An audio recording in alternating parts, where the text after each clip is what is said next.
نماز کا ترجمہ سیکھیں کہ میں کیا کہہ رہا ہوں. I think یہ تو ٹاپ پرائرٹی پر ہر چیز اس رمضان سیکھ لیں. اس رمضان جو ہے نا وہ نماز کا ترجمہ مل بھی جاتا ہے. اگر انسان کہ جب میں پورا قرآن کور ٹو کور ختم کروں بغیر ترجمے کے ساتھ یا نماز ترجمہ سیکھوں, آپ کیا کہیں گے؟ ترجمہ پہلے سیکھ لیں.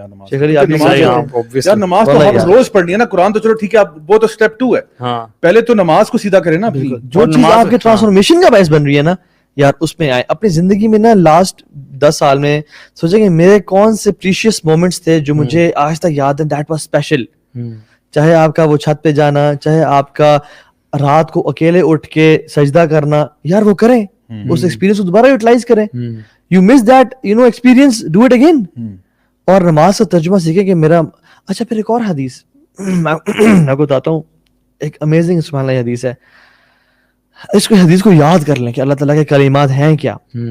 جب انسان کہتا ہے نا اللہ اکبر, اور چاہے وہ گناہ کر کے بھی آیا, چاہے وہ جتنی مرضی جو ہے نا اپنے نفس پہ ظلم کر کے آیا ہے, اور کہتا ہے الحمدللہ رب العالمین, اللہ تعالیٰ اس کو جواب دیتے ہیں حمدنی عبدی, میرے بندے نے میری حمد بیان کی. شیخ پتہ ہے اگر انسان پھسلے نا کبھی, اور پھر اس کے بعد جب 2 رکعتیں پڑھیں اور پھسلنے کے فوراً بعد الحمدللہ رب العالمین, اور پھر امیجن کرے رب کہہ رہا ہے حمدنی عبدی, بندہ کہتا ہے یار اب تو کتنی عزتوں والا اور کتنی بخششوں والا ہے, میں اتنا گناہگار اور ساکا, میں نے گناہ کر کے آیا ہوں, اور تو پھر ہی مجھے کہہ رہا ہے کہ حمدنی عبدی, میرے بندے نے میری تعریف بیان کی. یہ انسان کو نا ایسے بالکل بندہ ڈوب جائے پانی میں. صحیح بات. اور پھر انسان پڑھتا ہے الرحمن الرحیم, اللہ تعالیٰ کہتے ہیں کہ اثنا علی عبدی, میرے بندے نے میری ثنا بیان کی. پھر انسان کہتا ہے مجد مالک یوم الدین, اللہ تعالیٰ کہتے ہیں مجدنی عبدی, میرے بندے نے میری تمجید کبریائی بڑائی بیان کی. پھر ہم کہتے ہیں کہ ایاک نعبد و ایاک نستعین, اللہ تعالیٰ کہتے ہیں کہ ھذا بینی و بین عبدی ولی عبدی ما سألت, یہ میرے بندے کے بیچ میں ہے, اس کے بعد جو سوال کرے گا جو سوال کا ملے گا. پھر ہم کہتے ہیں اہدنا الصراط المستقیم, صراط اللہ تعالیٰ عطا کرتے ہیں.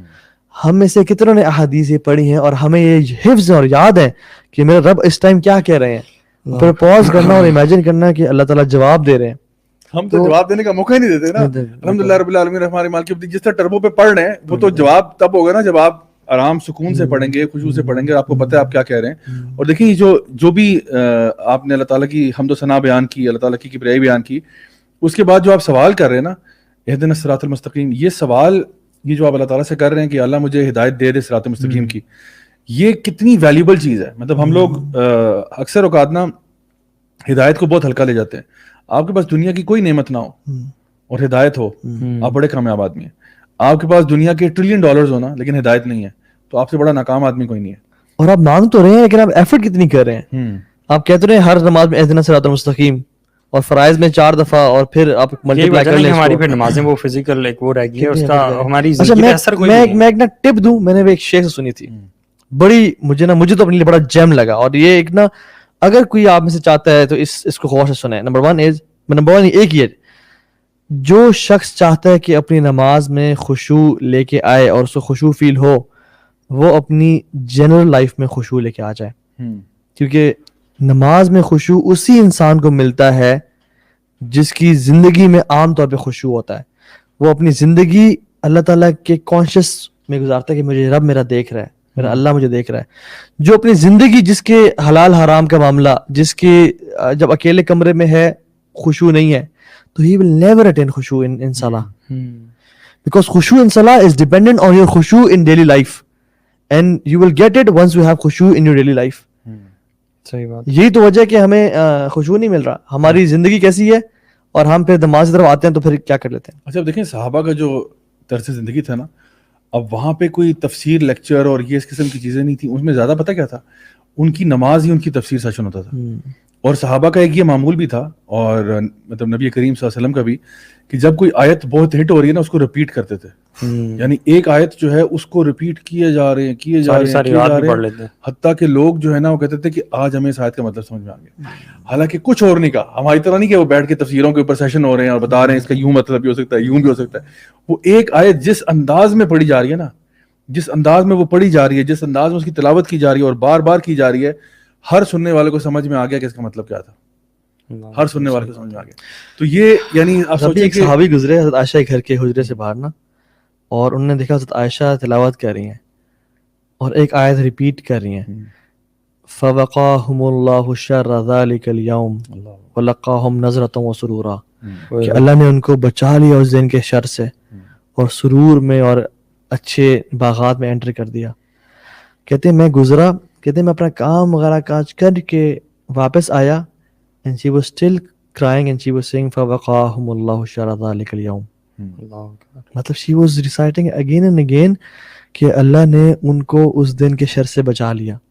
And you know she must be imagining کہ یا رب یہ ہمارے لیے کاش ہو جائے، کاش مجھے ان لوگوں میں سے بنا دے جو یہ کہہ رہے ہیں کہ فوقاہم اللہ شر ذالک اليوم، ہمیں بچا لیا. اچھا میں بتاؤں اس کو، یہ سائیکولوجیکلی اسپیکنگ نا اس طرح کی جو پریکٹس ہوتی ہے نا، یہ آپ اپنے آپ کو نا پہلے اس سچویشن میں لے کے آتے ہیں، آپ اس اپنے آپ کو اس انوائرمنٹ میں ڈالتے ہیں اور پھر آپ اس کو اپنی ریئلٹی بنا لیتے ہیں. مطلب کوئی بھی چیز اگر آپ جس کو کہتے ہیں نا کہ ویژولائز کرنا، لائک بہت بڑی بڑی جو اسپورٹس ٹیمز ہیں، بہت بڑے بڑے جو for example football teams ہیں یا اور ڈفرینٹ اسپورٹس کی جو ٹیمز ہیں، وہ پہلے پتہ ہے ان کے جو کوچز ہوتے ہیں نا وہ ان کو ویژولائز کراتے ہیں کہ imagine lifting the cup in your hands, imagine becoming successful. So a lot of the Sahaba when they would recite these ayat they would recite as if وہ already جنت میں داخل ہو رہے ہیں اور وہ ان چیزوں کو ایکسپیرینس کر رہے ہیں. اور جب وہ اپنے آپ کو اس ویژول میں لے کے آتے ہیں نا تو آٹومیٹکلی انسان کو لگتا ہے کہ یار اگر میں اپنے آپ کو یہاں دیکھ رہا ہوں تو اس کے لیے پھر مجھے آج کیا کرنا ہوگا. آٹومیٹکلی وہ اپنے آپ کو اس چیز کے لیے گیئر اپ کرتا ہے، اس کے اندر موٹیویشن پیدا ہوتی ہے، اس کے اندر وہ سب کچھ جذبہ پیدا ہوتا ہے. عمر بن خطاب جو ہے رضی اللہ عنہ وہ کہا کرتے تھے کہ نماز کے اندر نہ رویا کرو، اور اگر رو نہیں سکتے نا تو رونے والی شکل بنا لیا کرو. اور آپ کو پتا ہے کہ میں پبلک اسپیکنگ جب سکھاتا ہوں تو اس میں یہ چیز بتاتا ہوں کہ fake it till you make it, right. کہ فار ایگزامپل سم ٹائمز کیا ہوتا ہے کہ آپ یعنی نارملی کیا ہوتا ہے کہ آپ کے ایموشنز اندر ہوتے ہیں اور پھر وہ باہر نظر آتے ہیں. یعنی آپ اندر کچھ چیز، فار ایگزامپل میں اگر غم فیل کر رہا ہوں تو غم پھر پہلے مجھے اگر کوئی بڑی بری نیوز سنائی آپ نے تو میرے اندر غم پیدا ہوا اور پھر وہ میرے چہرے پہ نظر آنا شروع ہو جائے گا. یا اگر مجھے کچھ آپ نے خوشی کی بات بتائی تو میں نے اندر خوشی محسوس کی ہے، پھر وہ خوشی میرے چہرے سے نظر آ رہی ہے آپ کو. لیکن some times it works the other way around also. جیسے کافی یہ جو ہندوز میں یہ پریکٹس کرتے ہیں کہ وہ سارے مل کے جو ہے نا کھڑے ہو کے ہنسنا شروع کر دیتے ہیں. تو ابھی ہنسی کسی کو نہیں آ رہی، بہت یعنی جو ان کے سینئر سٹیزنز ہوتے ہیں نا وہ ہاتھ پکڑتے ہیں اور ہنستے ہیں. اچھا ہنسی کسی کو آ نہیں رہی ہوتی لیکن ایسے ہی بس کہہ کے لگانا شروع کر دیتے ہیں. وہ کہہ کے لگا تو رہے ہوتے ہیں ایسی فضول میں لیکن ان کو اندر ہنسی آ جاتی ہے، یعنی اس کے بعد وہ جینوئنلی ہنس رہے ہوتے ہیں. اسی طرح سے اگر آپ اپنے آپ کو ایک غمزدہ موڈ میں لے کے آ کے بیٹھ جائیں نا تو تھوڑی دیر کے بعد، حالانکہ آپ غم میں نہیں تھے، آپ غمزدہ موڈ میں آ گئے تو آٹومیٹکلی آپ کے اندر بھی وہ چیز ٹرانسفر ہو جاتی ہے.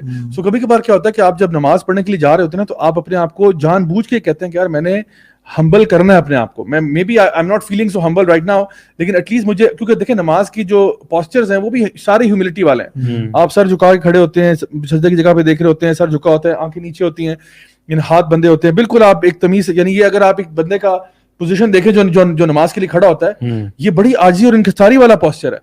صحیح بات ہے. ٹھیک ہے، یہ کوئی متکبرانہ پوسچر نہیں کہ وہ ہاتھوں پہ ہاتھ، یعنی جو ہے نا اپنے سائڈز پہ ہاتھ کھڑا کر کے سر اوپر کر کے سینہ چوڑا کر کے کھڑا ہوا ہے، ایسا نہیں ہے. بڑا وہ ہاتھ باندھ کے بالکل آگے جو ہے نا کھڑا ہوتا ہے. تو آٹومیٹکلی آپ کے اندر ویسے یہ سسٹم ڈیفالٹ ہونا چاہیے کہ آپ آٹومیٹکلی آپ کے اندر خشوع آئے، لیکن نہیں آ رہا تو کم از کم آپ سوچیں اس کے بارے میں کہ میں رب العزت کے سامنے کھڑا ہوا ہوں. جیسے کہ نبی کریم صلی اللہ علیہ وسلم نے فرمایا کہ یہ اس طرح نماز پڑھا کرو جیسے کہ تم اللہ کو دیکھ رہے ہو، اور اگر یہ اس طرح نہیں کر سکتے تو کم از کم یہ تو جان لو کہ اللہ تمہیں دیکھ رہا ہے. اور بعض علماء کہتے تھے کہ آپ جب مصلی پہ کھڑے ہوتے ہیں نا تو آپ سوچیں کہ جیسے آپ پل صراط پہ کھڑے ہیں اور سامنے آپ کے اللہ سبحانہ تعالیٰ آپ کو دیکھ رہے ہیں، پیچھے آپ کے نبی کریم صلی اللہ علیہ وسلم آپ کو مانیٹر کر رہے ہیں کہ آپ نماز کس طریقے سے پڑھ رہے ہیں. آپ کے رائٹ سائڈ کے اوپر جنت الفردوس ہے اور آپ کے لیفٹ پہ جہنم ہے اور آپ پل صراط پہ ہیں اور یہ آپ کی آخری نماز ہے. اب آپ سوچیں آپ کی نماز کیسی ہوگی. صحیح بات. اب آپ جب اس طرح، بلکہ یہ ساری چیزیں میں مائنس کر کے صرف یہ سوچ لینا کہ میری آخری نماز ہے. ہاں، اس کے بعد مجھے کبھی نماز پڑھنے کا موقع نہیں ملے گا اور میں قبر میں جاؤں گا.